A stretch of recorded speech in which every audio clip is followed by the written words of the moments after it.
In this video, I'll show you how to get normal channels on LG TV. Step 1. Connect antenna or cable. Attach the antenna or cable line to the antenna in or cable in port at the back of your TV. Ensure the connection is secure. Step 2. Select TV input. Press the input or source button on your remote. Choose TV as the source.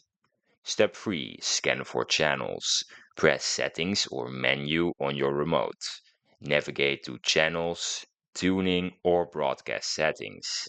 Select Auto Tuning or Auto Scan to search for available channels. Wait for the scan to finish. TV will store found channels. Step 4. Watch and organize channels. Use channel up and down or number keys to browse channels. Reorder or delete unwanted channels via channel settings for easier access. And that's how you watch normal channels on LG TV. If you found this video helpful, then please subscribe. And if you have any questions, you can just leave them in the comments down below and I'll be happy to help you out.